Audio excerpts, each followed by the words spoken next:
Oh, my God.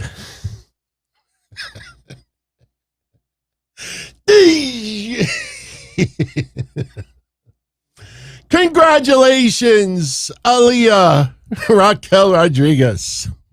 Your new WWE Women's Tag Team Champions. Look, man, you know I'm a huge fan of Raquel Rodriguez. She is excellent. She's been underutilized. The smiling shit is going away slowly. You almost feel like Sasha Banks and Naomi need to come back now.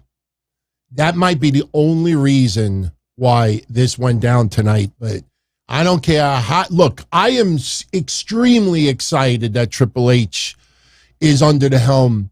I love Vince McMahon. I don't love him personally, but I appreciate everything he's done. Vince McMahon's the reason why I'm here. Vince McMahon, here doing the show. Vince McMahon has entertained me for 79, 80s, 90s, 2000s. That, you know, I'm not going to take that away. But, you know, for all the people out there that think that Triple H was an outsider, not part of the machine, the mentality is completely different. What a shit tournament. And that tournament really was designed for Dakota Kai and Io Sky versus everybody else.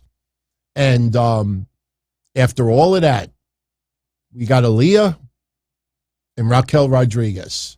I think Triple H needs to call up Vince. Hey, how do you operate this soundboard so we can get crowd reaction? Because the main event tonight, there was no reaction. That was not good. That was not good. I don't give a fuck who is in charge. I don't care if Tony Khan would have booked it. That was not good. But let's see what happens later. Let's see what happens later on. Who's going to feud with them for the tag? Do you see what they have done with Aliyah in this tournament?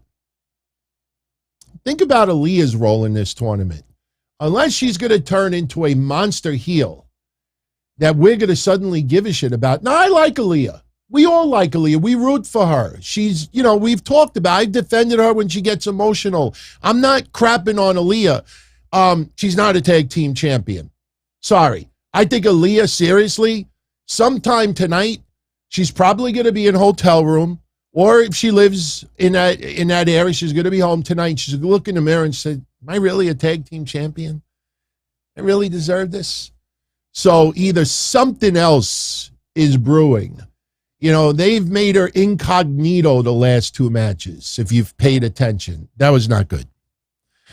That was not good. So, we're going to talk tonight about Raw. Obviously, this show is going to go a little bit shorter than usual. I think I have legitimate good excuse. September 3rd will be a little busy. I know you're all sick and tired of me bringing it up. I get it. But obviously, real life comes in the way. And look, I'm not going to gyp you on shows. This is my schedule going into the 19th. So we still have a lot of shows to do. So tonight we're going to talk about Raw. We'll get into a few wrestling news tidbits. We have some sausage to get into. But I really, all right, put the women's tag team titles for a second. Put it aside for a second. First of all, July 25th. Remember my sausage that WWE was going to start bringing back the first names of wrestlers like Theory, eventually, Matt Riddle, and a few other names. Remember that report? Well, one good thing that happened tonight is that Riddle got his first name back. Matt Riddle. We can now call him Matt Riddle again. And a lot of that stoned Randy this, Randy that, Randy, that has disappeared. We got tough, I'm going to fuck you up, Matt Riddle. Shit got real today. Blurred lines. As we've been talking about for the last 2 weeks, blurred lines. When you use reality in storylines, it strikes a different nerve. We've talked about this for years and years and years. Now, I can't play it all the way through. We don't want any copyright issues here. But if you did not tune into Raw tonight, we had Matt Riddle. I have to get used to that again. Forgive me. We had Matt Riddle and Seth Rollins. First, they had a confrontation in the parking lot, which was a little goofy. It was a little goofy because if you see any other like Twitter footage of people brawling like in the streets or a parking lot, I don't think it's going to take one person, to like hold people back or two. To quote Public Enemy, it takes a nation of millions. You see like two people like it was a little too goofy, but we got something else. They did a face-to-face with Corey Graves moderating it. And, we get the segment and it's pretty heated. And Riddle finishes the segment by taking a shot at Seth Rollins' marriage. And Matt Riddle tells Seth Rollins, after Saturday, I'm going to prove that in your marriage, there's only one man.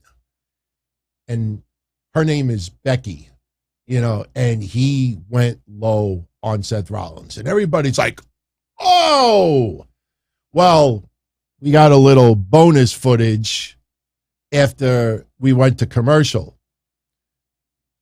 They're still face to face. So after commercials, see, PG could be fucking awesome at times. And clear. We good? Yeah. Yeah, good. All right. So the segment is over.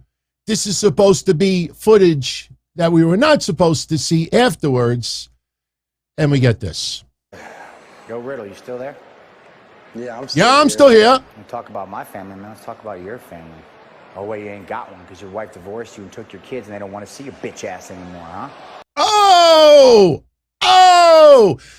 No thumbnails. No reaction thumbnails with all those goofs. They'd be like this.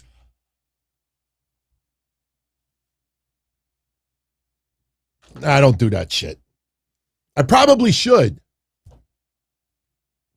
Oh, it continues. Fucking awesome, man. Use reality.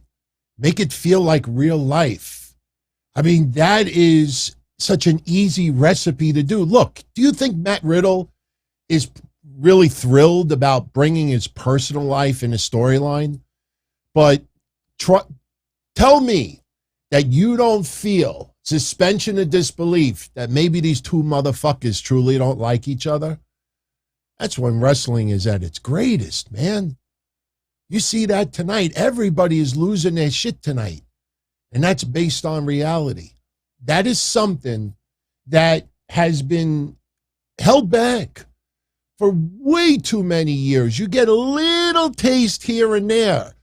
But, when it comes to Vince especially, the WWE world is not reality. And, it's not often that you really start. The closest you get is, hey, Kofi, I thought you had an accent. Apollo, I thought you had an accent. Like, you get shit like that. But this, if Matt Riddle, you think Matt Riddle wants the world to know that he might have not have been a good husband? His wife divorced him? Which, I'm not going to get into all the legalese with that. It's not as cut and dry. The point is, if this was real life, man, and somebody did me dirty like that, I want to beat the fuck out of them. Beat the fuck out of them. And it's not even TV 14. It's not even TV 14. Right away tonight, people, TV 14, TV 14. You don't know what the fuck TV 14 actually is. TV PG could be just fine. And you know what? I'll be honest with you. I'm telling you honestly. We've had Triple H at the helm for, month and a half, approximately, give or take a little bit. And about a month. And, a little bit longer as far as wrestling matches go, seeing some names being rehired. Absolutely. Triple H, his fingerprints are all over that. That promo exchange between Matt Riddle and Seth Rollins tonight, to me, was the first true big-time change that I have felt on television since Vince is no longer in creative power. We've had some, look, how many times was the word wrestling mentioned tonight? How many? 0? 1, 2? I don't know how many times, but I know it was a lot less than 2 weeks ago. You know, you got to understand something. You know, Triple H isn't stupid. He's going to give perception of things that people have been craving for a while. Just give a little bit, a little taste. Clash at the Castle is only 6 matches. AEW All Out is probably going to be 15 when you add in, you know, the buy-in. All right. I don't know if we're going to have any pre-show matches for All Out, but you see, quality over quantity. You got 6 matches, and some of them feel really, really powerful. From Drew to Roman to now Seth Rollins to Matt Riddle, which many of us were already into, and tonight they just took it to a new level. I want those motherfuckers to fight in Hell in a Cell. I don't know if we'll get that. But remember, the next pay-per-view premium live event after this is Extreme Rules. Don't forget that. So we probably will see some legit big-time gimmick match between Matt Riddle and Seth Rollins on Extreme Rules. And who knows what is going to happen with Dominic Mysterio and the Mysterio family by the time we get to Extreme Rules. Could we get Beth Phoenix back in the ring at Extreme Rules? There's a lot of things that are coming up that I'm excited for, man. You know, but I think tonight that promo exchange was the first time that I truly felt that what I was watching, I was like, if that was Vince still in creative power, we would not have gotten that tonight. Not even close. In fact, I wouldn't be surprised. I'm going to win it for Randy. I'm going to win it for Randy. Like Rayman. I'm going to win it for Randy. I loved it. I loved it. Yeah, I got a haircut. I'm getting it trimmed again on Friday. I like wearing the hat. I like it. It's kind of like my deal. You look at all my graphics, look at my banners. You know, I'm wearing a hat. So I'm kind of like used to wearing a hat. So how's everybody doing tonight? Hope everybody had a great weekend. This is your WWE Raw Post Show. I am Don Tony as always. Just a little tidbit for our Patreon family and for our channel members here. The predictions contest is still on, even though I will be offline for most of this weekend. I will be posting the thread up on Wednesday. So you will have between Wednesday night and Friday night by midnight to post your entries. Once midnight strikes, late Friday night, no more entries. Now, speaking of Friday night, this is for everyone that is tuning in right now. I will be here live Friday, 10:05 p.m., right after SmackDown. I will be up here doing predictions for Clash at the Castle. We'll get into some wrestling news tidbits, and I'm going to give you a Friday night show since I will not be around Saturday and Sunday. So let's talk a little bit about Raw, what we haven't talked to about already. And, you know, I enjoyed it. This was a pretty fun episode. Kurt Angle, a little retro. You know, watching Kurt Angle coming out there completely shirtless, I think that was an ego boost for him. I mean, that guy has gotten himself into crazy. Look, he was always in great shape. But Kurt Angle tonight coming out, you know, I thought he was going to get in the ring and maybe give an angle slam to somebody. I mean, I don't know physically how much he could go, but he looked fucking great tonight. And he had a ball, and we had a little bit of retro as well. You know, how many of you remember this back in the day? When Edge used to make Kurt Angle look a little bit like a clown, showing him pictures and writing things, insults on the other side. So you would have thought the minute Kurt Angle did not get an 8x10 tonight, but instead got another cardboard, you would have thought that, hey, maybe something's going on here. But Edge did it to him again tonight. Showed him like 4 or 5. You know what was different about tonight? If you paid attention closely, you see on your screen right now, Edge showed Kurt Angle a picture of him shaving Kurt Angle's head. And Edge is saying to Kurt Angle, you know, look, I'm sorry I shaved your head bald. And Kurt Angle's like, yeah, I remember that. Not and the one on the screen right now, you know, Edge is the one that came up with the "You suck," you know, chant. So he's like, Kurt Angle's like, yeah, you brought up the "You suck" chant. You know, you said I suck. And meanwhile, Edge is pretty much describing every billboard that Kurt Angle's reading right now, and what he wrote on the back kind of matched what Kurt Angle was saying. So that was pretty funny. I enjoyed it, man. I enjoyed it. Yeah, if you're enjoying tonight's shows, we have to. What can we do tonight? Let's angle slam the like button, because every show we have to use a different maneuver, different, you know, strike maneuver, some type of good offense. If you're enjoying tonight's show, angle slam that like button. Let everybody know you enjoy this show. Tonight, we had the beginning of the end of Sami Zayn in the Bloodline. And the beginning of Kevin Owens teaming up with Sami Zayn, and ultimately, I think, winning those WWE Universal Tag Team Championships. Now, look, yes, the Usos do not have a match at Clash at the Castle because WWE, remember, don't give them everything. Give them a little bit. Give them just enough that keeps them happy. You got Peacock, $9.99 a month. It's not $59.99, $49.99 pay-per-view prices anymore. So you give them enough where they enjoy it. They got enough. You know, do you want to eat and have a really good meal? And, you know, you're not stuffed. You know you had a great meal. Oh, that was an awesome meal. Or do you want to eat like a fucking pig and sit back and go, you know, some people want that. But they're not going to overshadow Kevin Owens and Sami Zayn beating the Usos for the tag titles the same night at Clash at the Castle, where Roman Reigns could very well lose the unified WWE Universal Championship. Because I think that's happening. You know, a little spoiler alert. I don't think I'm changing my mind by Friday. I think Drew McIntyre is winning it. And I think what we've been saying for the last few weeks is going to happen. Sami Zayn, it's going to backfire. Something's going to backfire. And Roman's going to lose, and Roman's going to make Sami Zayn feel like, it's all right. I'll get him back. And Sami, you know, naive, is going to fall for it, and he's going to get fucking destroyed.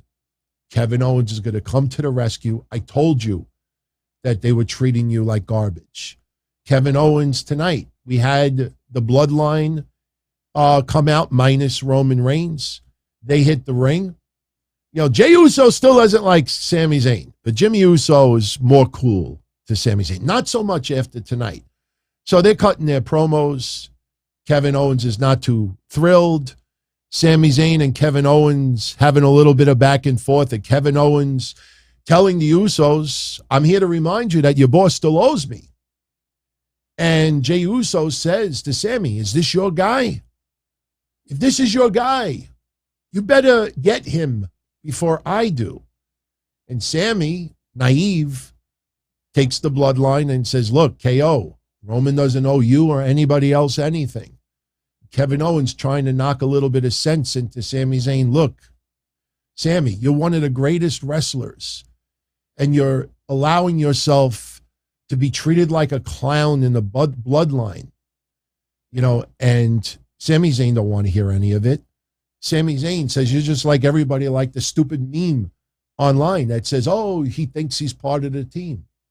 They're trying to, and I love that little tiny tidbit that WWE does not do. Now with Triple H, they do. They allow the internet and the vibe and what's trending and what a lot of fans are saying online, they're putting it on TV now. That was one of the things I always hated under the Vince regime, and I've talked about this before, that, you know, someone will wait a week to confront someone and say, hey, man, what the fuck was that last week? But meanwhile, all during the week on social media, every fan is trying to tell that person, hey, did you see what happened? Hey, did you see that? And then they go a week later and the person acts like they have no idea what's going on. I hated that with Vince. So we've talked about that before. But having Sami Zayn bring that up, reflected, Sami sees what's being said. KO's trying to knock some sense into him. So basically, Jey Uso, KO, they end up getting in each other's face. KO says, I guess this is the part where we drop the microphone, get a referee, and we have a fight. And they have a spectacular brawl. And what ends up happening towards the end of the match, the Usos tell Sami Zayn, get a chair, get a chair, get a chair. Jimmy Uso is distracting the referee. Jey Uso has Kevin Owens draped across the ropes. Sami hit him with the chair. Sami reluctant. What happens? Too late, Sami. Referee turned around. So now Jimmy Uso, who takes Sami's out, saying, supports him a little bit. It's like, the fuck you doing? You're supposed to hit him. Jey Uso gets distracted, gets hit with a stunner. KO wins. Sami, you fucked up. Strike one happens tonight. Maybe strike two. We'll see. I don't want to give away anything with SmackDown because SmackDown's already taped. A lot of people still don't know that. SmackDown is already taped in the bag. So, what you watch Friday is already taped. If you want to see spoilers online, go right ahead and check it out.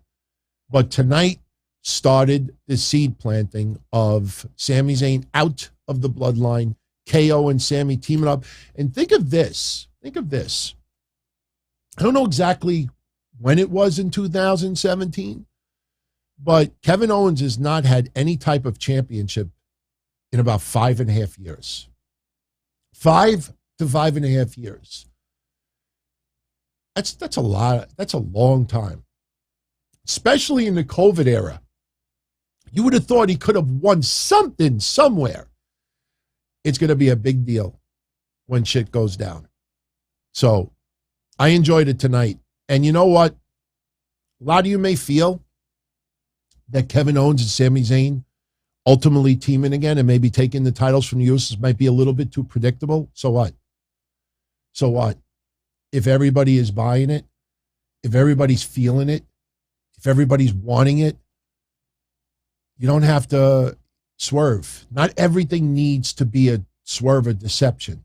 Now, look, the outcome of the women's tag title match tonight was very, very unexpected. My main problem with the title change tonight is that Aliyah has been portrayed as beyond weak. And Raquel Rodriguez, nobody has any issue with her. But to go through that tournament to end with this, it just feels like something is missing. And it's not just Sasha and Naomi. There's something. And that was just very, very bland tonight. I personally thought Sky and Kai, they end up staying with WWE. Now, what's interesting about it is, think about this. Sky and Kai most definitely did not know who was winning tonight until tonight. So you ask yourself, do you think Sky and Kai going into tonight were pretty much convinced that they were going to be tag champs? Now, look, this is entertainment, obviously. But you ask yourself, wow, that's kind of interesting because you kind of say to yourself, if Sky and Kai came back and, we're going to be pushed as title holders and getting some main event push, and then they show up tonight and on the sheet, they're not winning. It's kind of, wait a minute, but they weren't promised that they were going to win the titles tonight. And Triple H says to him, no. Give it a little time. Don't worry, it'll happen. It's kind of like what all promoters do. So I personally think they probably knew before tonight that they weren't winning it.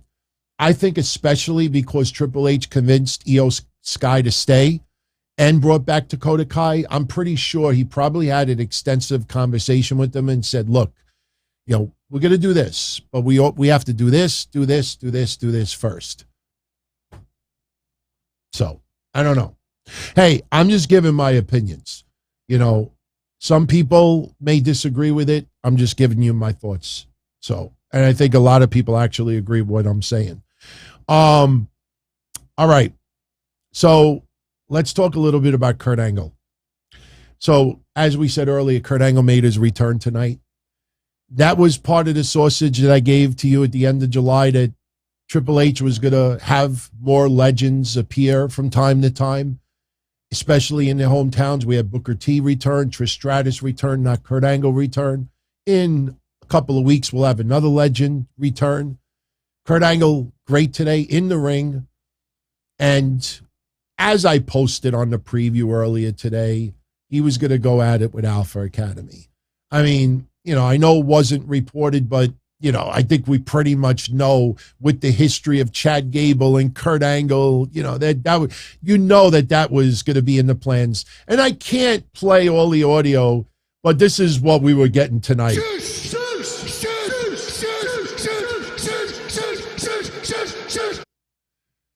You get the deal. They were having a ball, man.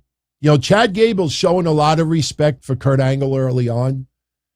Truly looked up to Kurt Angle, growing up and bringing up his accomplishments, especially with the gold medal with the broken freaking neck.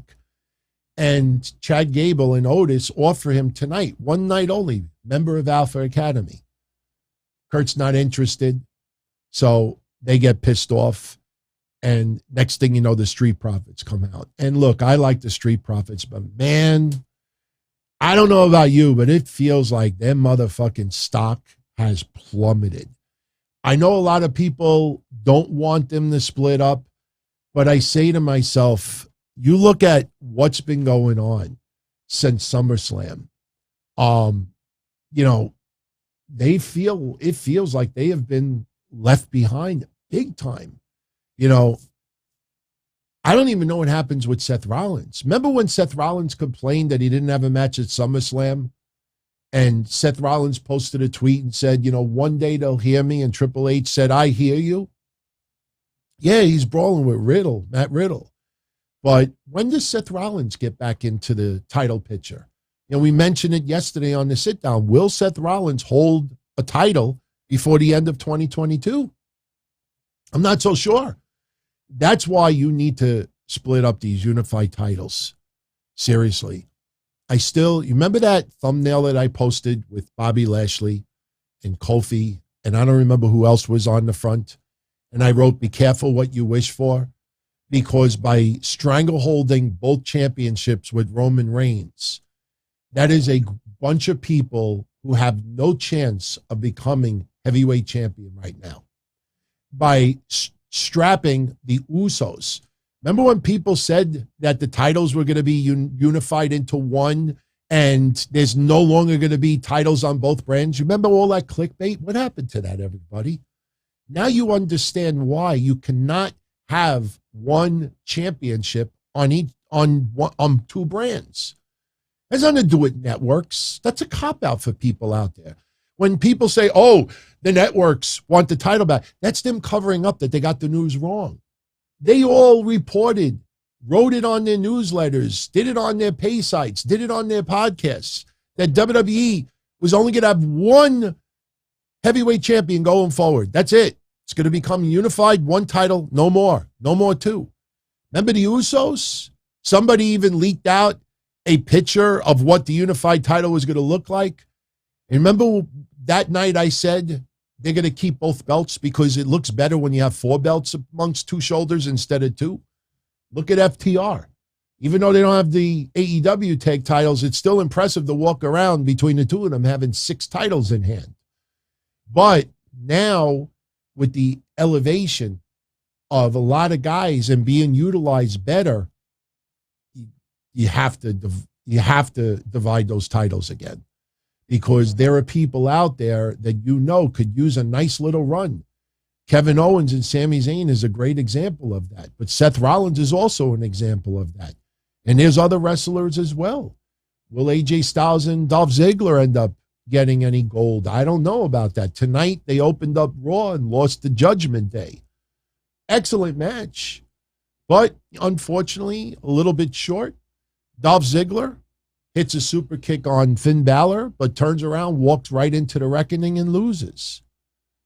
After the match is over, see my little segue there? After the match is over, Finn Balor is bitching. Where's our documentaries? You know, I beat Rey. You know, we beat Edge. We did this. We laid him out. Why are they getting all these? Where's our documentaries? Edge shows up in a Hummer, and Judgment Day is not impressed. They go back to the fucking ring. Yeah, Edge, come on. Edge shows up, and he's not alone. And here comes Dominic and Rey.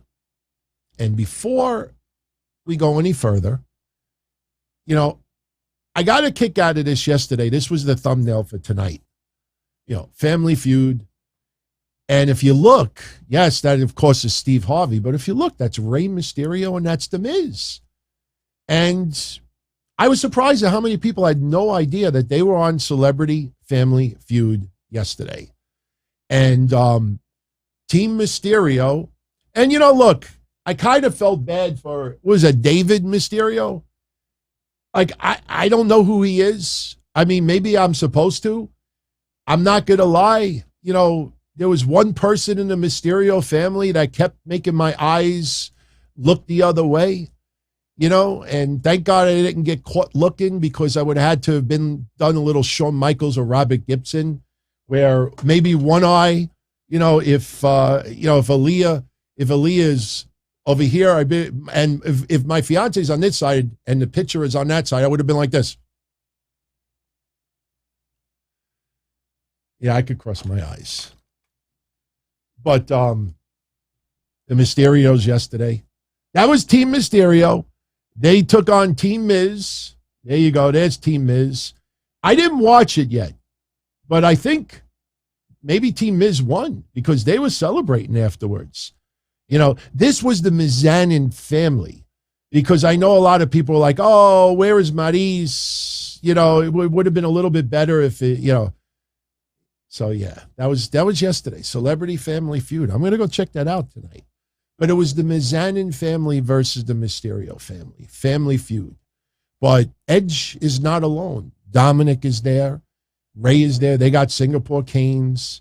And then something that we talked about weeks before everyone else, Dominic, you know, Rhea Ripley playing with Dominic. You know, he's a young guy, naive. Rhea Ripley playing on him.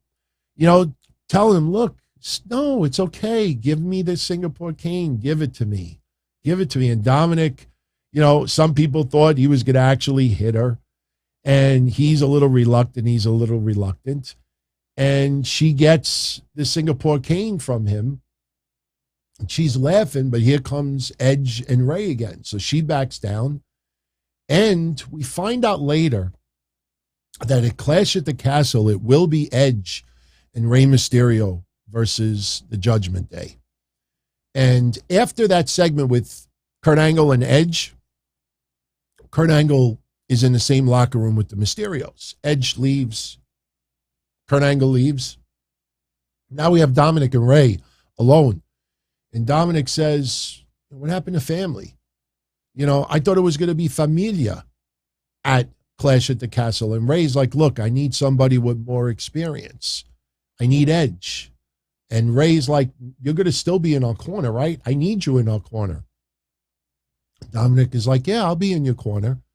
So we're going to have Finn Balor and Damian Priest with Rhea Ripley in their corner versus Rey Mysterio and Edge with Dominic in their corner. And you know you're going to have Dominic and Rhea Ripley lock eyes again. And Rhea Ripley is going to try to get Dominic into that trance. It's not going to be sci-fi shit like everybody used to report. Whatever happened to that? So will Dominic turn Sunday? I will give everybody a little heads up. That's going to be part of the contests. One of the bonus questions will be, will Dominic turn on Rey and join Judgment Day? Will he do it?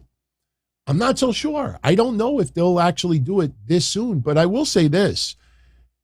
Nothing against any of the people in the ring. I thought we were done with this. I thought, when the Mysterios took on Judgment Day not too long ago, then when Edge took on Damian Priest, I thought that was it. Didn't everyone feel like that was it? Now they move on to other things. Next thing we know, they're still freaking fighting against Judgment Day.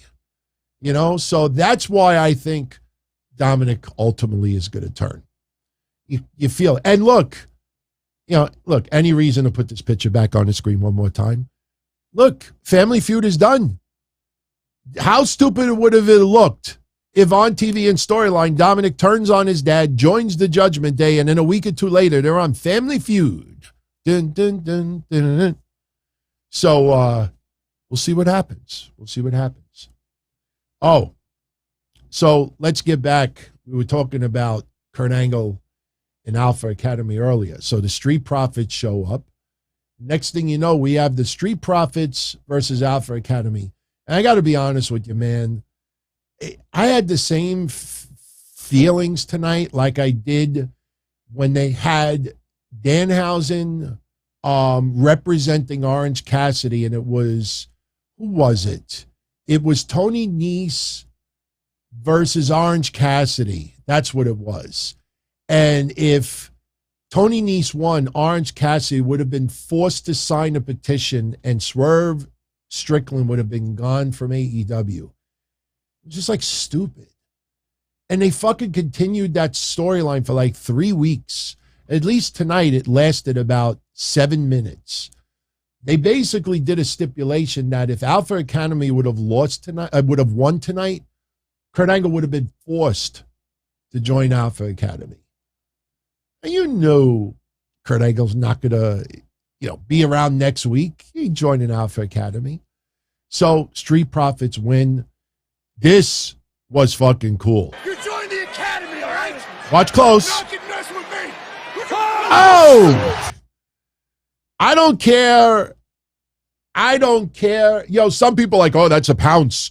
Monty Brown wants his pounce back. That's not a fucking pounce. Look at, as impressive as this is, everyone.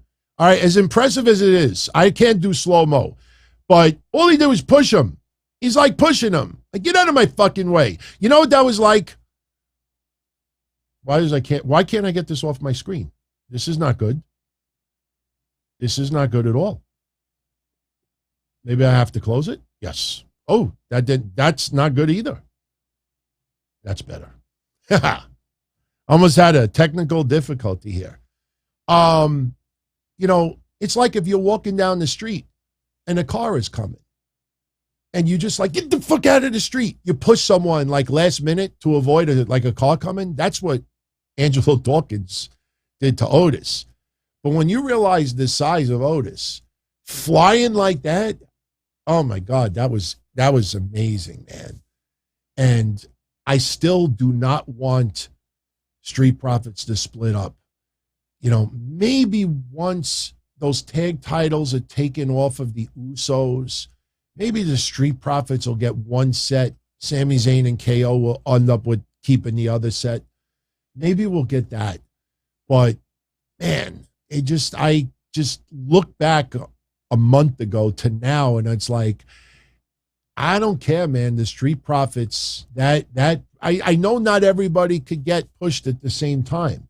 I think we've all realized that. But, man, you see this tonight and you're reminded to yourself, like, wow, how do you not pull the trigger and give them a little bit of a run? So, but that was great tonight. So, Angelo Dawkins takes out Otis and Montez Ford with the frog splash on Chad Gable. He wins. Then they do a little celebration. Kurt Angle doesn't like what's in the solo cups. He spits it out. So Kurt Angle brings out milk, and they're all drinking milk. So fun times. You don't have to rethink the wheel sometimes with some of these segments. But it was good. I enjoyed it very much. So that leaves us with One other match? Do we have? That's pretty much. Oh, 2 matches. Oh, we got to talk about the Miz. I have some fan cam to share with you. Before we do that, very quickly, just a warm-up, tune-up match for Saturday. Asuka, Alexa Bliss, and Bianca Belair beat Kayla Sparks, Danny Moe, and Katie Arquette. Katie Arquette was on AEW television last week. Kayla Sparks has been on WWE and AEW television before. She was one of the early girls that Los Lotharios kissed on the cheek. And Danny Moe, I think, is from Ohio Valley Wrestling. They're not bad. They're not bad. In fact, I wouldn't be surprised if WWE offered them deals. Seriously, they're not bad at all. So, Asuka makes Danny Moe tap out with the Asuka lock. And, this is to set up Sunday a little bit. The Miz. Okay. Set this up first. What happened to the moderators? Damn it. What happened to the moderators? All right, hold on. Hide user in this channel. Don't worry, everyone. I see we had bots. I think I took care of it. I guess nobody's moderating tonight. I will be at the helm. That's okay. We got it. Hold on. I think we're good. Yeah, don't click on that stuff. Oh, I see Dream 101 is back. Gee, I wonder why Dream 101 is back tonight. Yeah, we got to talk about the arrest of Velveteen Dream. Some very sick shit to talk about tonight. Very sick shit. Oh, no, not Velveteen Dream. The internet wrestling community towards this man. I want to make it clear, I do not condone what this man did that caused him to be arrested. But there's some really sick shit going down tonight, and it's wrestling news sites doing it. We'll talk about it.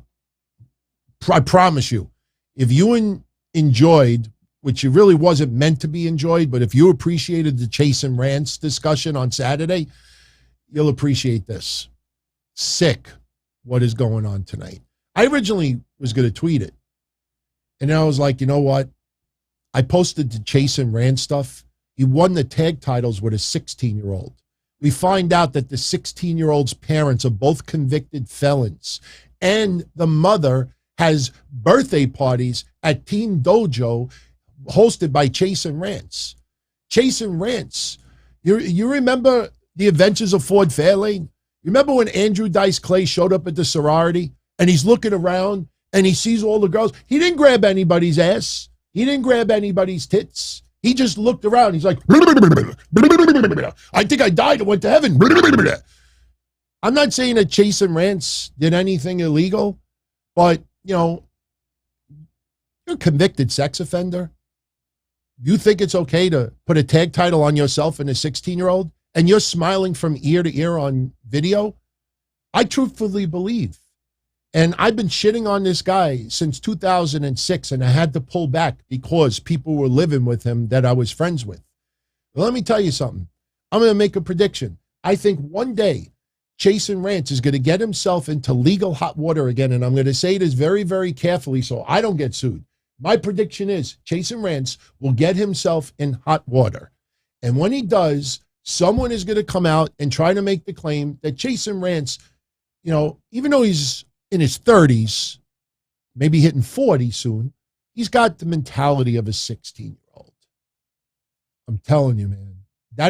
Tell me in what planet it's normal that a convicted sex offender, even if all the parents know that all the kids are, that they all know that a sex offender is training their kids, even if they're fine with it, even if Chase and Rants is, has learned his lesson, he's still a convicted sex offender. And in what planet is it okay that a current existing sex offender poses as a tag team champion with a 16-year-old? And here's the worst part about it. I posted it online. About 20 people gave a shit. If it was Joey Ryan, there would have been thousands. Here you got a convicted sex offender posing with a teenager, and nobody gives a fuck. Then you see the Velveteen Dream stuff today, and that was sick. You know what? Let's just throw it out there now. I'll get into it 2 seconds. Then we'll finish up Raw and we'll get out of here because it's getting late, very, very early. The super chat came in, and I was going to cover it anyway. Well, that's a little small. Ronald Crackdonald, DT, my thoughts on Velveteen Dream getting arrested for drugs. Okay.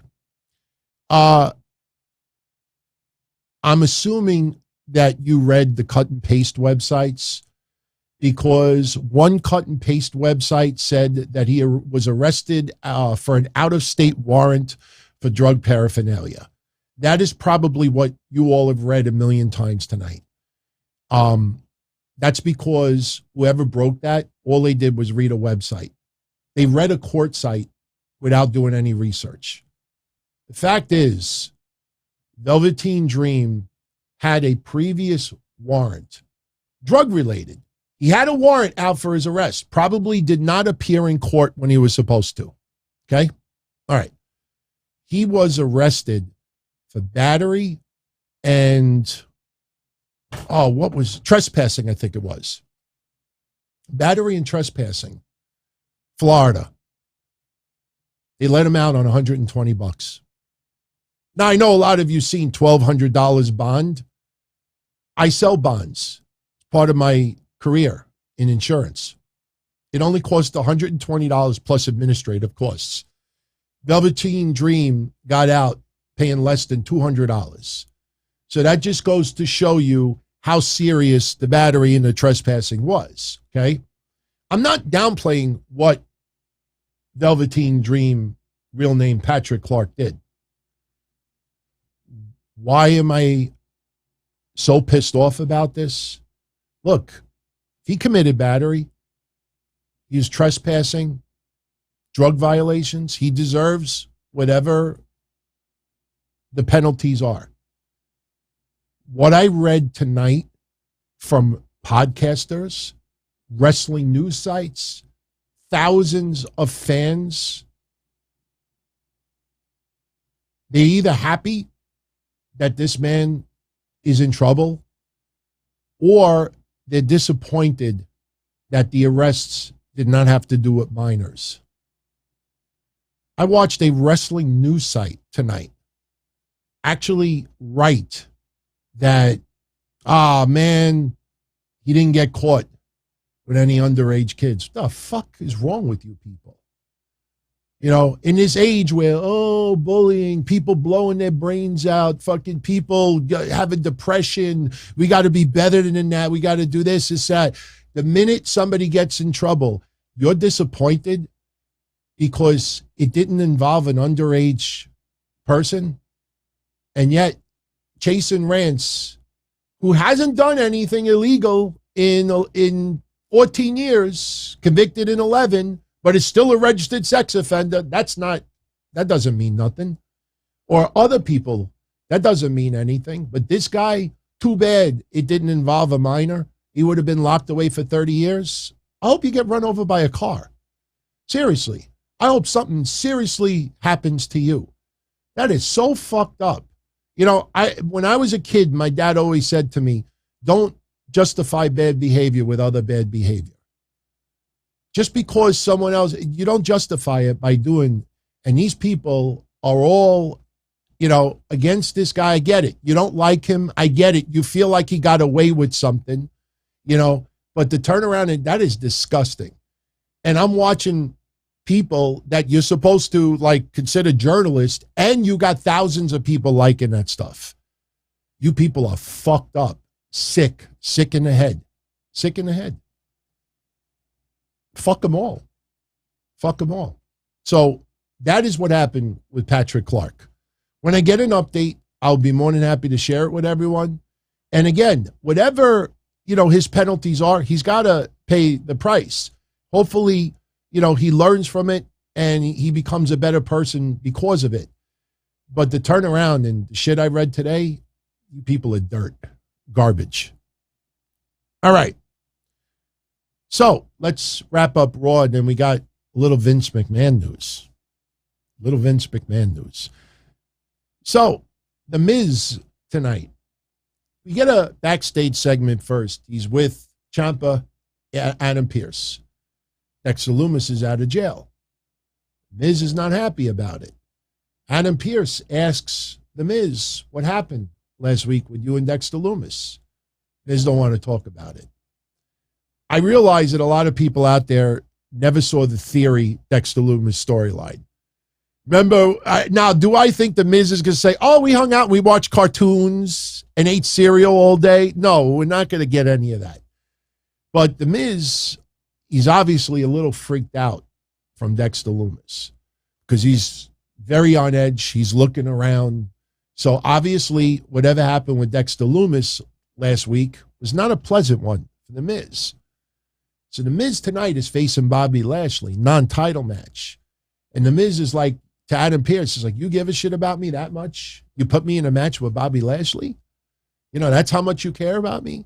So we get that set up. Now, The Miz has a match with Bobby Lashley. I'm telling you, man, I want Miz's, if somebody said to me right now, you could take anything from The Miz outside of Maurice and you can have it, like any trait about The Miz, I want his eyesight. I want his fucking eyesight. I thought it was goofy, but I'm going to share you some fan cam. The Miz is having his match with Bobby Lashley. And then The Miz just stops in the middle of the match and he looks up. And because he looks up, everybody's like, in section 754, Dexter Lumis is in the rafters. Even if there was spotlights, even if unless if the entire building was blacked out. If the entire building was blacked out and it looked like it's Sting and you would have just had that one beam of spotlight, I could see that. But they never took the lights off. And Miz is looking up and I'm like, there's no fucking way you could see him from up there. You want an idea of how far up Dexter Lumis was. And understand, again, they didn't dim the lights. If they would have dimmed the light, now I know what you're going to say. Why would they dim the lights for Dexter Lumis, who's not supposed to be there? I get it. But look how high up this motherfucker is. Look how high up that motherfucker is. How do you spot that? How do you spot that? Look at that. I mean, that's cool, don't get me wrong. How do you spot that? They had, Michael, they had a very, very dim light. But look at the first time Miz looks at him. There was no focus on Dexter Lumis. You got to look at it from the Miz's eyes. You're in the middle of the match. Dexter Lumis is all the way up there. Even if there was a light all the way up there, why would you look at section 700? It was a little ridiculous. But look, I'm a huge fan of Dexter Lumis. So the fact that he's still on TV, hey, I'm fine with it. So Miz takes his eye off the ball. Lashley puts the hurt lock on Miz. Miz is done. Afterwards, Miz wants to leave. He's outside, goes to his SUV. Ciampa's like, you okay? You okay? Yeah, I'm fine. I just want to leave. I'm fine. Somebody tries to interview Miz. Look, I don't want to talk about it. I want to leave. Miz has got this giant SUV. And as he pulls away, if I'm hiding out in somebody's SUV and I plan to assault them, the last thing I'm going to do is put the little magazine light on in the back and look at Miz's face. If you look at Miz's face, it looks like he sees in his rearview mirror that there is a beam of light and maybe a head in the back of the truck, and he drives away anyway. So maybe Miz is in a trance that he doesn't want to be around Dexter Lumis, but there's something about it that The Miz goes along with it anyway. I'm loving the Dexter Lumis stuff, man. It's a little goofy, obviously, but it's good. It's still good. It's still good. I'm enjoying it, man. So Miz drives away, and Dexter Lumis is inside the vehicle. Now, why wouldn't he not get arrested for that? So that's what happened with Miz and Dexter Lumis tonight. So, outside of that, that was your episode of Raw. Again, I'm not going to repeat everything I said at the beginning of the show. I saw somebody write a few moments ago that Aliyah even pinned the wrong legal person. I don't know how you all feel about this, but if they're going to go with that next week, where we're going to see the replay, and, remember, this is the Triple H regime. This is not the Vince McMahon regime. We've had stupid shit in the past where the referee counted the wrong person, or the person in the ring wasn't the legal person. Didn't we just have something with the Street Profits right at the beginning, or right, when one of the Uso pulled up his arm or something, or no, it was Montez Ford pulled up his arm or something. I mean, you realize that a lot of these clusterfuck shits is the same stuff as before.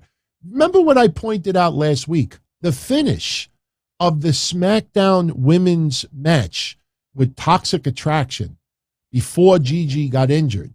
The finish of that match was the exact finish of the Raw match. Remember, I almost gave away a prize last week. Nobody picked up on it.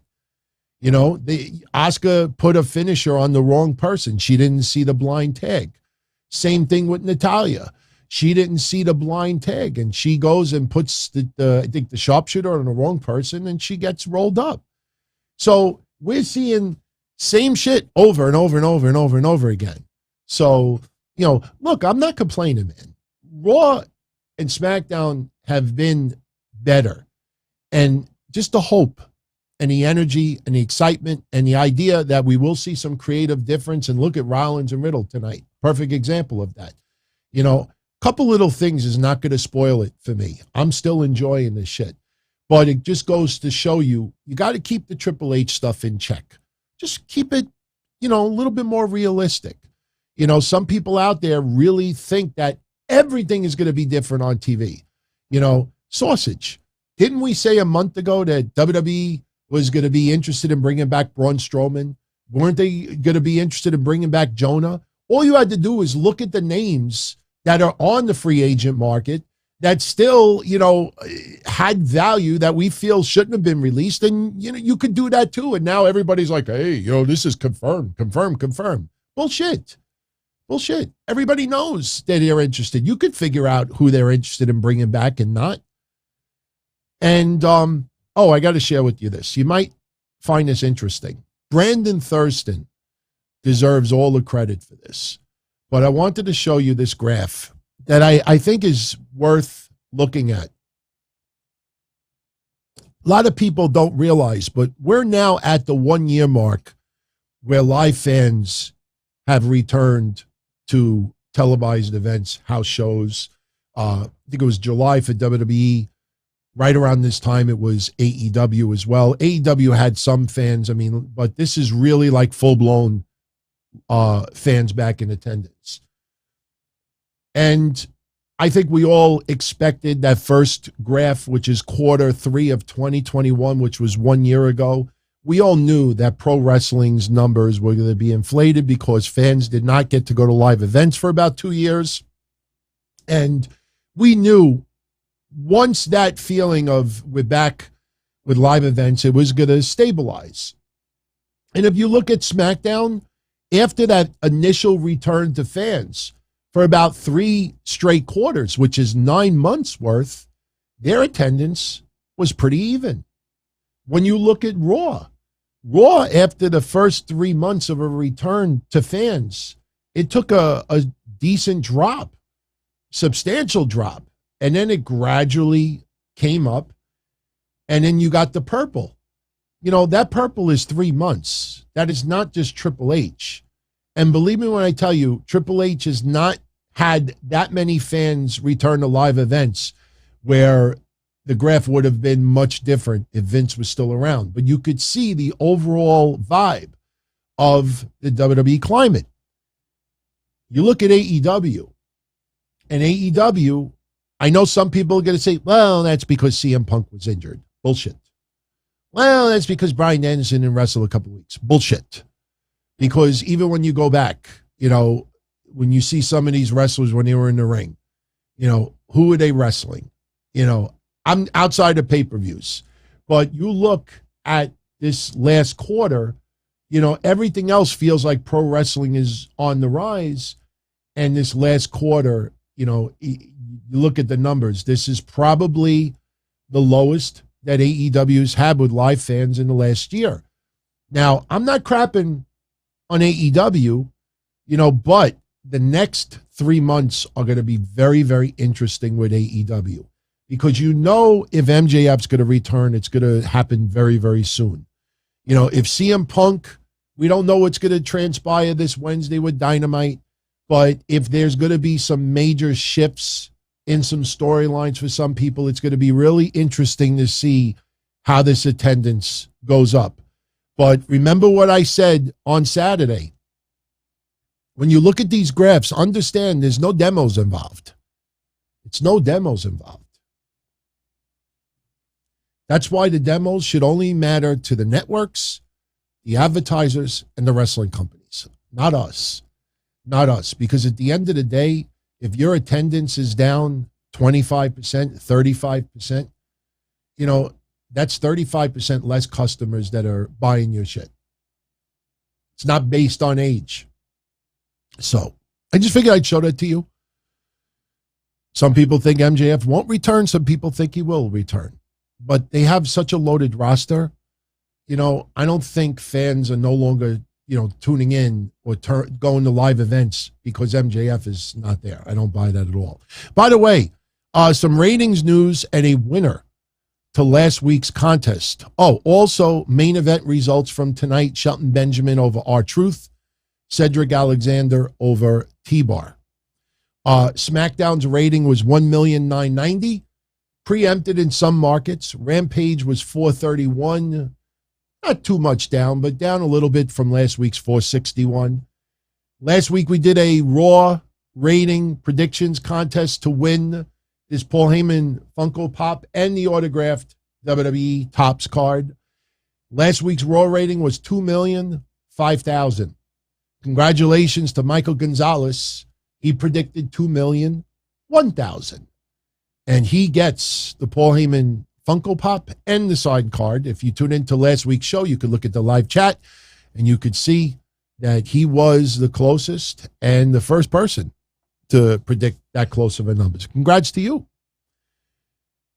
So right now, with Clash at the Castle, we got 6 matches.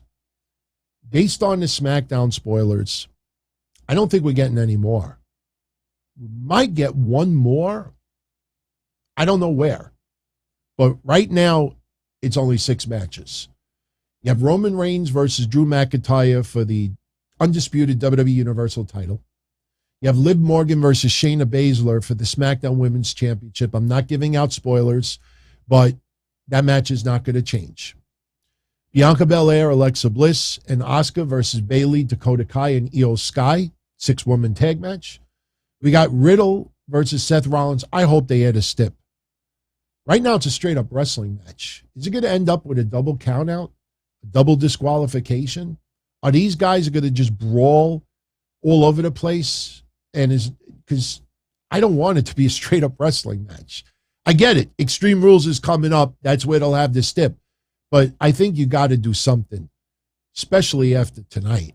I mean, storyline-wise, if I'm Riddle, I beat the fuck out of that guy and I get disqualified in 2 minutes. I start smashing his head into the guardrail. I start giving him curb stomps. I give him curb stomps so much that he's got the metal grating tattooed to his cheekbone. But I don't think we're going to get that. Gunther. You go, Gunther. That streak is over. The Intercontinental Championship will be defended on a pay-per-view after a couple of years of futility.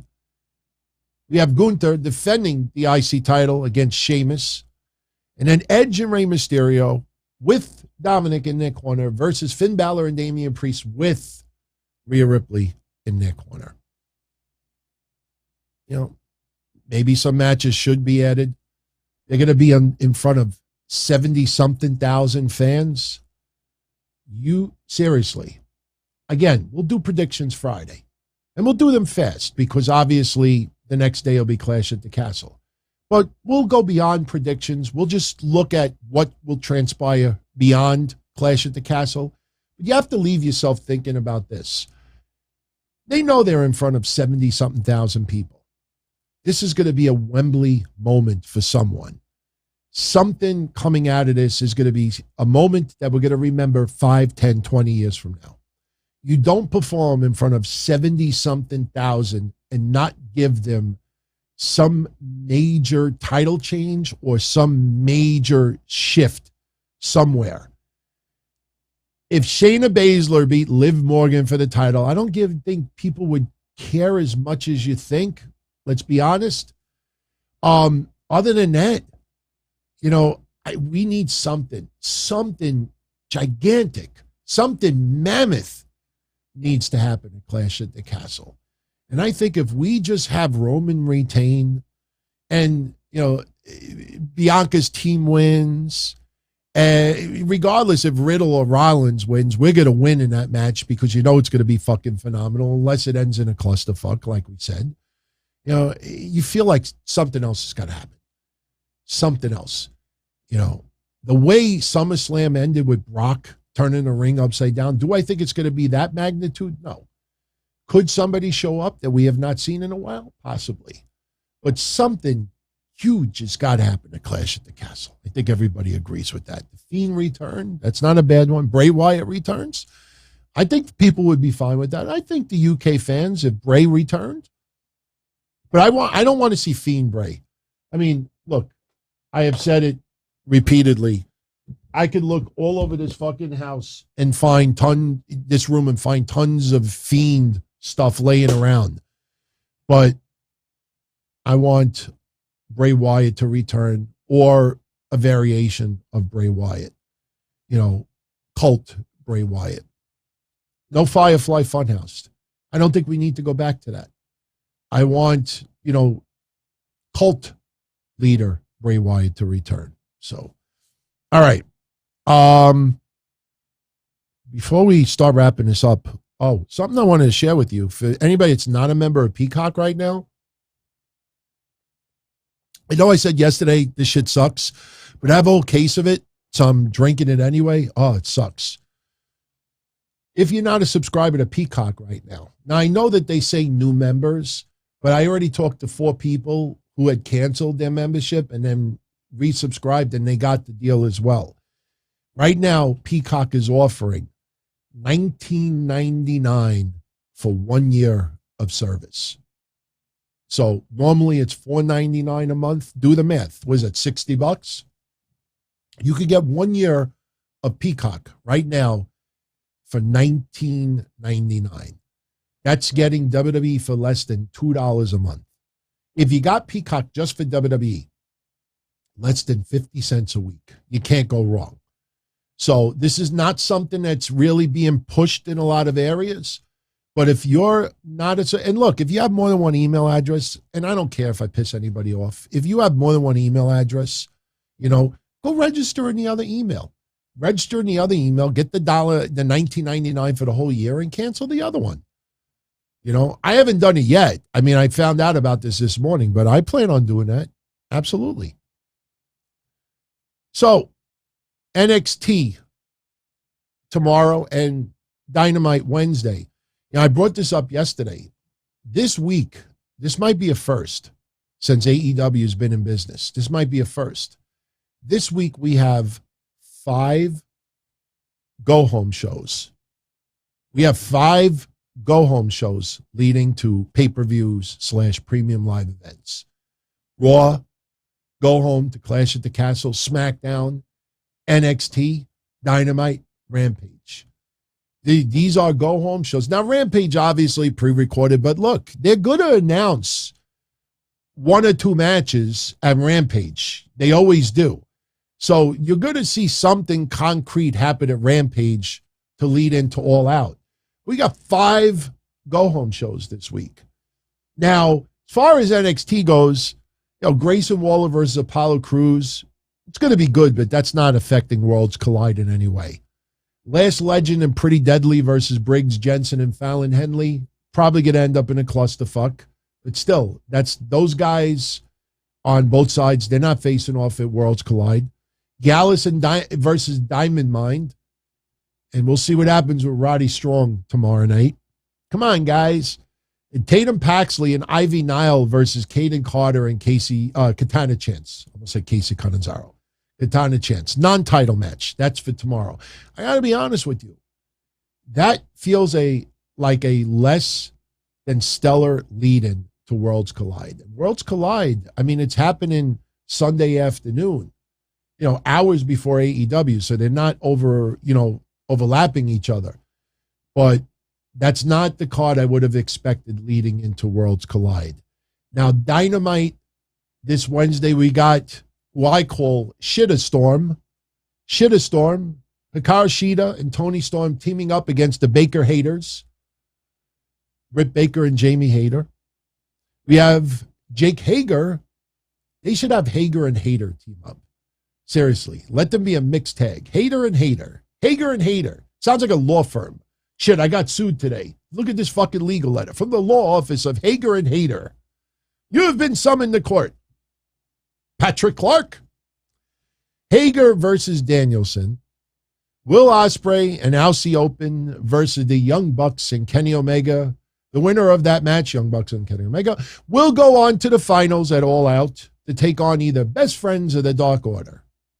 I think it'll come down to the Best Friends versus the Young Bucks and Kenny Omega, unless, remember the idea, maybe 10 cannot compete next week, or this weekend, I should say, and maybe Hangman Page takes his spot. It's possible. I don't know why they took 10 off that banner last week. He fucking wrestled anyway. Jon Moxley will talk again. I'll take Moxley every week. But, it just gets a little tiresome after a week. Oh, Jon Moxley will speak. Ricky Starks will speak. CM Punk will speak. Bryan Danielson has something to say. I don't know. Sting, right now, where's Sting? He's probably in his hotel room. It's late. Man is in his 60s. He's got to get his sleep. Sting will probably do something at the pay-per-view. We might, who knows? Maybe we get Miro, the Redeemer, he redeemed 3 matches since June. The Redeemer. Maybe he teams up with Sting and Darby Allin versus the House of Black. We might even get that match at All Out. So this Wednesday, by the way, I will be here Wednesday. So I don't get married till Saturday. And, I'll be honest with you. My fiance is almost throwing up. She's nervous. She's crying. I shot video of her crying, trying to figure out the wedding song. And I heard sobbing. I took my phone and I went into the other room and I said, smile. And she was crying like a baby because she was listening to all the wedding songs. She doesn't know. You all want to know what we chose? I don't like the song. I grew up on this song. I heard this song trillions of times over. Can anybody guess what the song is? It's a female singer. It's a female singer. She still sings to this day. This song is from the mid-'80s. You all want to know? Or should we just wrap up the show? Should I reveal it? It's not a bad song, but let me give you all props. Let me give you all, and I'm being serious for a minute. She's a nervous wreck. And she says to me, are you nervous? I said, no, not really. She's like, why aren't you nervous? I said, you know why? I think because I'm doing shows every day. I'm making thumbnails. I'm picking topics. I'm thinking of myself what we're going to talk about. We're putting shit online. I'm doing this. I'm keeping myself busy. So I think keeping myself busy has kept me from being a nervous wreck. Listen to me.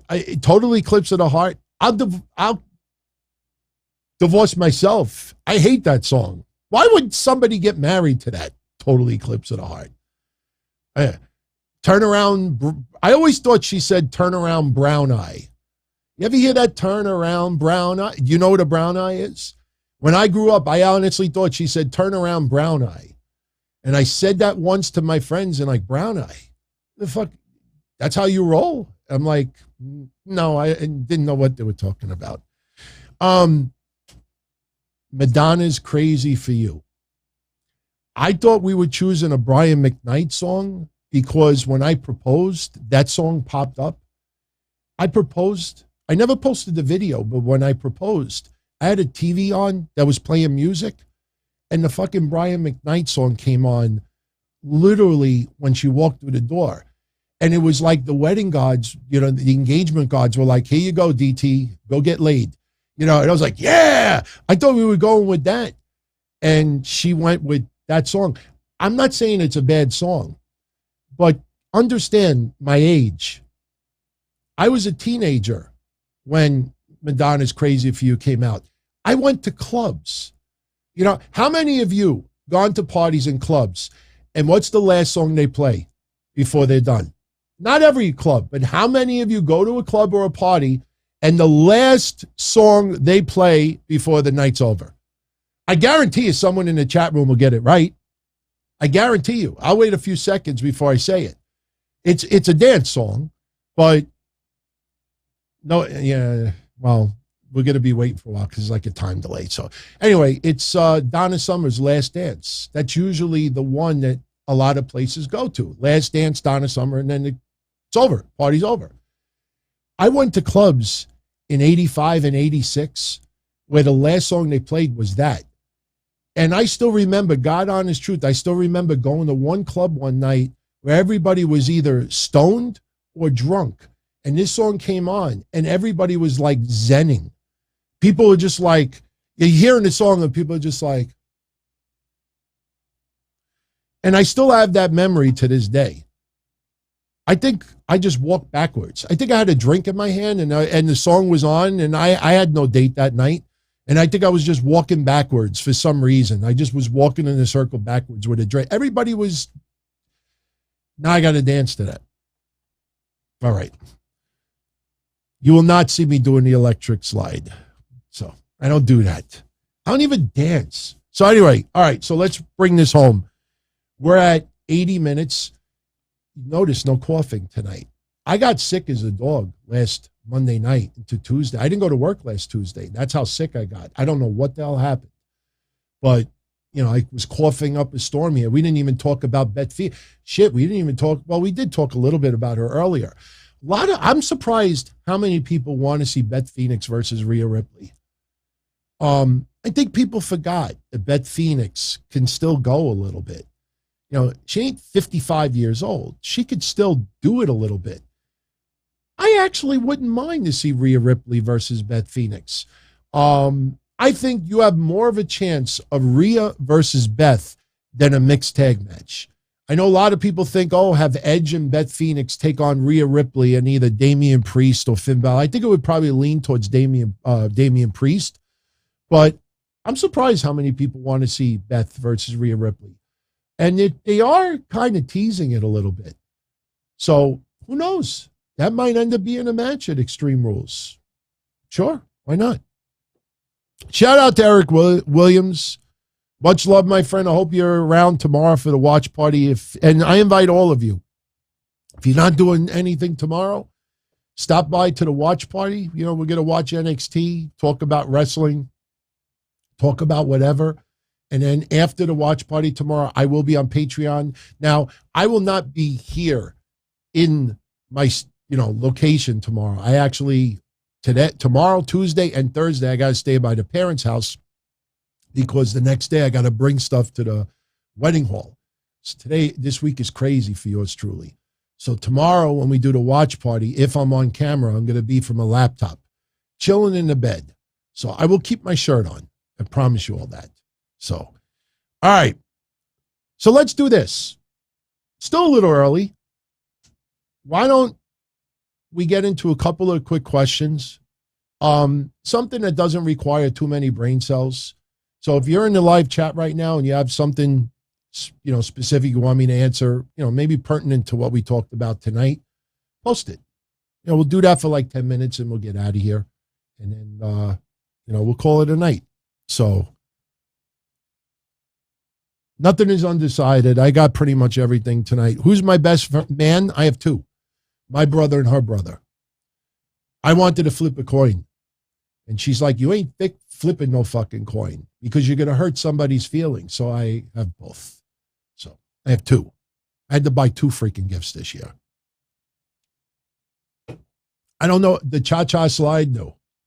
What happened to Lacey Evans? That's a good question, Roderick. Lacey Evans, I expect her to be back next week, SmackDown, or the week after at the latest.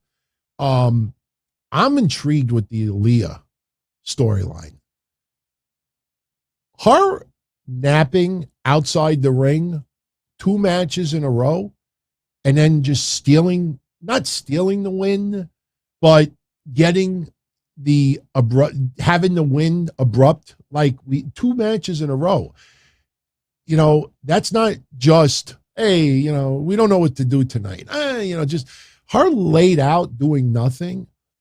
Are we going to get lazy, Aliyah, where she just lets Raquel do all the work and she goes, I don't know if it'll be blatant like that, but that's the vibe I got the last 2 weeks. Like she's all excited. We won.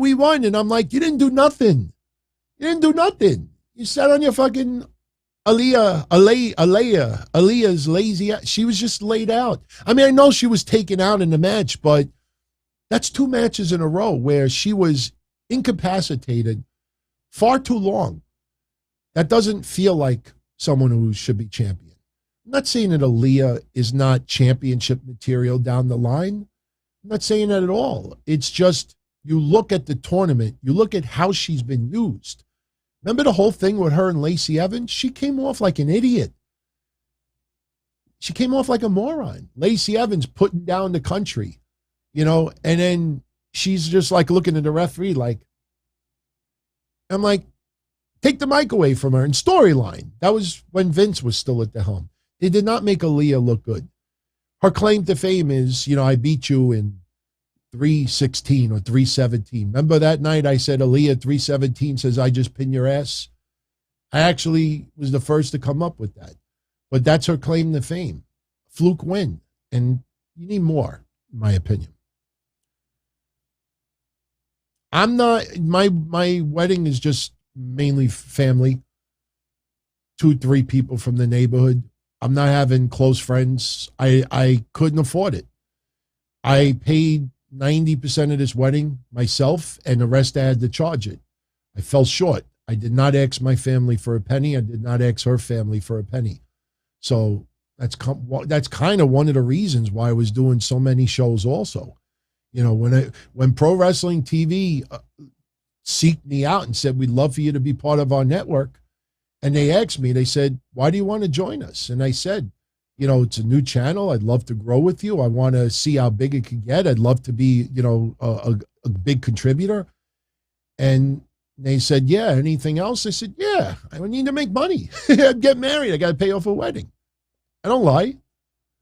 Wow, everybody's asking wedding songs. Wow. I don't think a lot of people would want that. Oh, I had Vince news. Thank you very much. Thank you very much, Oral Carter. Cooked sausage. Not disrespecting any reporter out there. But when the Vince McMahon scandal came out, that there were specific sites that were trying to convince you that something insanely major, like what you saw was just the tip of the iceberg. People were predicting criminal stuff. People were predicting that. Remember those 2 guys from, was it Variety? They went on Busted Open and they were confused, like, why is this not a bigger story?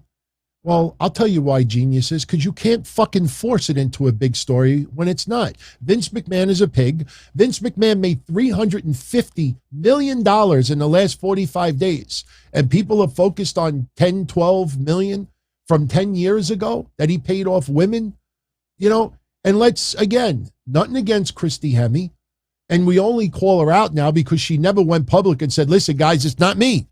If it wasn't her, she would tell, hey, everybody, stop using my name. It's not me. She never did that. If she was accosted, abused, whatever you want to call it, way back when, 06, 07, or whatever it was, and then waited until 10 years later, pay me, motherfucker. You know, I'm happy that she got paid. Hey, somebody fucked you up and now they're negotiating $1 billion deal. You're paying me. Otherwise, but let's also not, deny the fact that kind of sounds a little bit like blackmail. I'm just telling it like it is. A lot of people in the entertainment world, you reap what you sow, and you end up dealing with, people. And when people commit criminal activity, you go to the cops or you get out of there as quickly as fucking possible. You don't stay there for 2, 3, 4 years, and still just take it. My point is that some of these women, that Vince slept with, I think Vince, slept with them and knew, like, one day I'm going to have to pay for this one. That's some really expensive pussy here. We don't see anybody come in. Did anybody come out and accuse Vince of doing something disgusting? No, the journalists did. Variety did. The people that hate Vince did. If women would have came out and said, look, Rita, that story is horrible, and she still brings it up to this day, and it's fucked up, no question. But you look at everyone else, any woman come out, when people are like, oh, this woman was passed around like a toy. I'm not trying to be an asshole. How do you know that she didn't like getting fucked by John Laurinaitis? Why? Because people online find it so disgusting. How could anybody want to have sex with a 70-year-old in John Laurinaitis? How do you know? How do you know? If she would have said, I was passed around like a toy, and I was being used and abused, and I was forced to do things, that's different. That was not said by any victim, but everybody else that hated Vince said it. So you look at all this stuff. What happened at that time? You saw people in the wrestling world. Our sources tell us Netflix has crushed the deal. The documentary they did, that's it. It's over. Fat chance. No way in hell is that documentary ever going to see the light of day. Remember all that clickbait shit from 2 months ago? What did I say July 25th? When this investigation is done and nothing else comes out, that fucking documentary will be completed. Vince McMahon will ultimately go into the WWE Hall of Fame. Vince McMahon will still be celebrated by a lot of people in the wrestling world. And then you're going to realize that a lot of people online either have a vendetta against Vince McMahon, a hatred for Vince McMahon, or they wanted to use the Vince McMahon story to try to get their names in the history books. This person broke this. This person said that. We found out last week, Friday afternoon, Netflix is finishing the documentary. That's the Vince McMahon news. Netflix is going forward, and they are going to start preparing it to finish it. Knew that a mile. You don't spend. Listen, I'm not accusing anything negative on Netflix. How many goddamn documentaries have you seen Netflix film about people who are in fucking jail for life? How many documentaries have you seen? Look at Mike Tyson stuff and everything else. I'm not saying the stuff that's out now. What makes you think what Vince McMahon did was so goddamn awful that Netflix, who invested all these millions and millions of dollars, were going to turn around and say, that's it, it's dead. It'll never finish. We will never do. No. That sounded insane when it was first said. And people bought it, reported it, reposted it. And I said July 25th, 2022.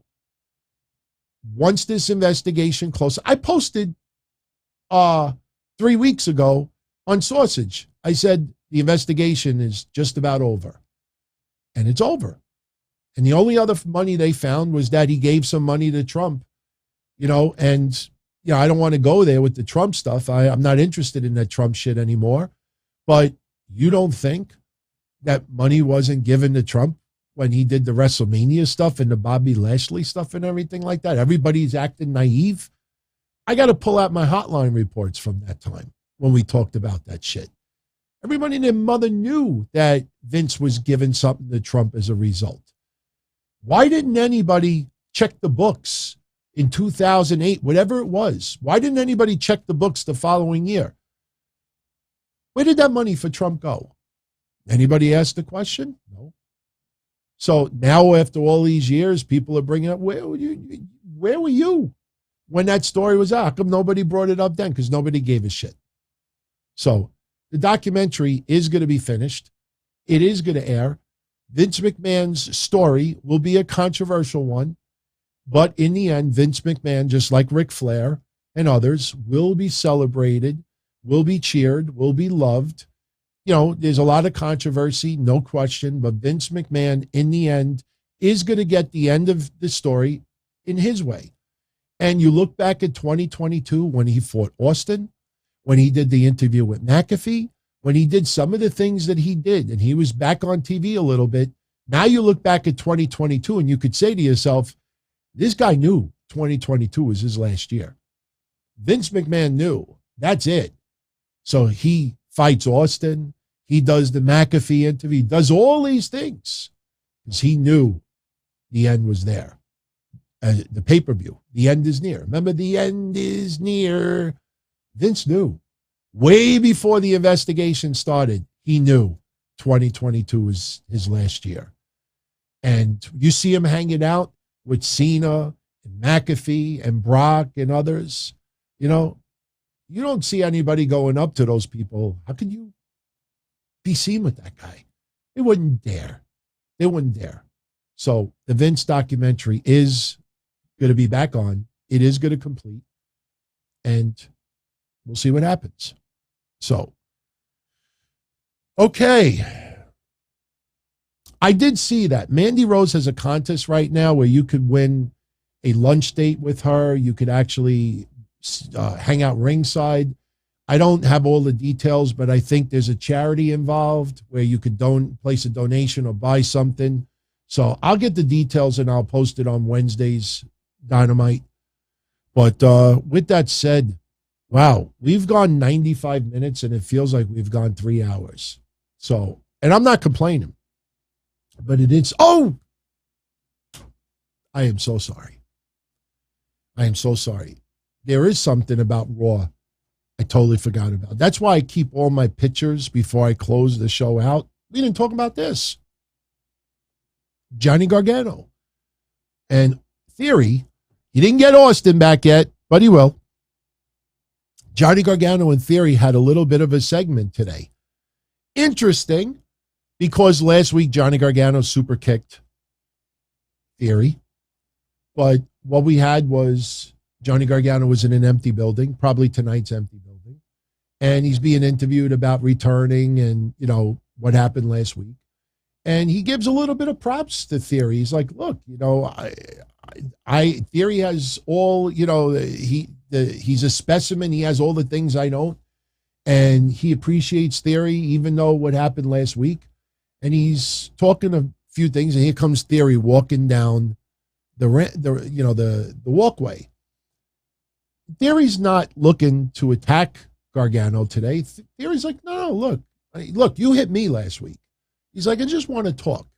So Theory sits down and Theory says, because he heard Johnny Gargano saying, like, look, when I had my kid, Theory never even called me. So Theory turns around and says, hey, you never called me when I won the United States title.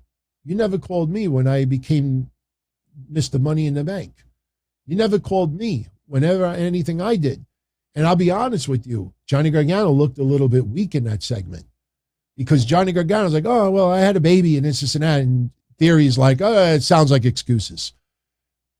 Look, I love Gargano, but if you go back and you watch that segment, probably should not have been brought up that way because it made Gargano should not be one trying to find excuses. And when Theory was, look, it's a storyline, but when Theory was throwing those things out, well, what about you? You didn't do this with me. And Johnny's like, well, I was busy. And it's like, made Theory look strong. So we're going to get a Gargano Theory feud, and I'm looking forward to it, man. Looking forward to it. I'm happy that Gargano is back. And, it's going to be interesting to see where it goes from here. I just wish people out there would stop about the Indy Hartwell coming to Raw stuff. I mean, people are forcing it, putting on banners, Miz and Maurice versus Indy Hartwell and Dexter Lumis. I'm a regular NXT viewer. Majority of those people that write that are not NXT viewers for the most part. I like Indy Hartwell, but personally, I don't think that storyline with her and Dexter Lumis married on the main roster is going to work. I don't think it's going to work. There's not enough people to interact with. Once you go through the Miz, then what are you going to do? So, I just wish people would, stop that. Could it happen down the line? Sure. But I don't see that at all. So, Charlie, I explained yesterday in detail why I backed off on the Jeff Hardy rental car stuff. Somebody who I very much respect in the pro wrestling world that's been around for many decades, who, I don't want to give any hints because people will figure out who it is right away. That person said to me, like, DT, I think you should pull back on this. Just let it be, let the courts, if it comes out in the court, let it come out in the court, and I think back to the Kamala stuff, and I think back to the Perry Saturn stuff. And even if I reveal who the person is that rented the car, all right, what am I going to, like, what am I getting out of it? People are going to be like, you're going to call me a dick. There's nothing to benefit from it. I just want Jeff to get better. I think we all want Jeff to get better. I'm not going to go there. Not going to go there. I was going to, and then I talked to people who I very, very much respect, and they said to me, let it go. So I let it go. All right. So we're going to wrap this up. So if you're around Wednesday night, 10:05 p.m., you're more than welcome to join me live right here for Wednesday Night Dynamite. Wednesday, we are going to do predictions for All Out, and we are going to do quick predictions for NXT because, look, I know a lot of people think that with NXT UK ending, that a majority of the NXT UK talent are not going to win these unified matches. I'm still a little leaning towards Meiko Satomura. Still leaning towards Meiko Satomura. I say Meiko. Some people say it differently. I love her work. I think she actually will kick ass on the NXT roster, and I'm not discounting the possibility that she actually walks out with both championships. So we'll do predictions for All Out. We'll do predictions for NXT. And, we'll get into a couple other tidbits Wednesday as far as news. And then we got Friday night. And then that's it. I'll be off Saturday and Sunday. And then next Monday, next Monday is going to be a loaded show. Because I'm sure I'll have a few things to say about All Out. I'll have a few things to say about NXT, Raw, Clash at the Castle. We'll see if Drew does pull it off. I still think Drew's going to get it. I still think. I'm surprised. I'll leave you with this. I'm almost shocked as to how few people believe Drew McIntyre is winning at Clash at the Castle. The produced segments online, I don't know if you saw the one that just came out that's focused around him and his wife.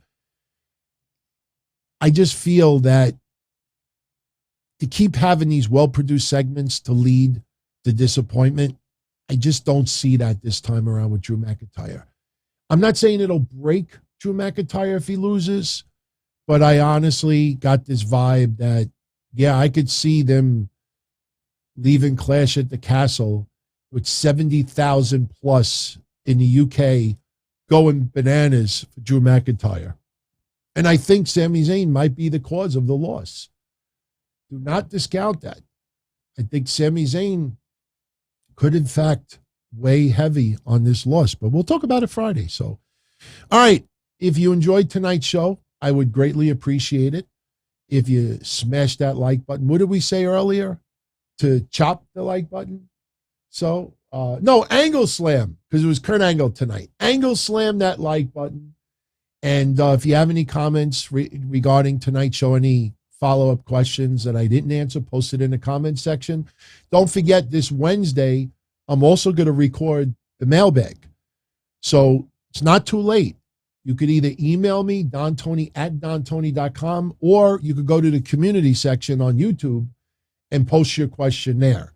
I will be recording the mailbag Wednesday afternoon, so get your questions in by Wednesday morning so they get in for this mailbag. So we got a lot of work to do still this week. Business before pleasure. Can't have your dessert until you have your dinner first. As far back as I can remember, I always wanted to be a podcaster. For me to live any other way was nuts. To me, those goody-good people who worked shitty jobs for bum paychecks and took the subway to work every day and worried about their bills were dead. I mean, they were suckers. They had no balls. If I wanted something, I just took it. I ran everything. I paid the bills. I paid the host. I even paid the masked maniac. Everybody had their hands out. Everything was for the taking. We always called each other good fellas. You would always hear from somebody. You're gonna like Don Tony. He's all right. He's a good fella. He's one of us. But if you're part of my crew, nobody ever tells you they're gonna get rid of you. It doesn't happen that way. There weren't any arguments or curses like in the movies. See, your haters come with smiles. They come as your friends, the people who've claimed they care the most for your life. And now that's all over. And that's the best part. Today everything is different. There's lots of action. I don't have to wait around for everything like everyone else. Oh, I didn't get the vaccine? Fuck you, vaccine me. Oh, your delivery guy has COVID? Fuck you, feed me. Right after I moved here, I ordered egg noodles and ketchup, and I got spaghetti with meat sauce. I'm no longer an average nobody, while they get to live the rest of their lives like a bunch of schnooks.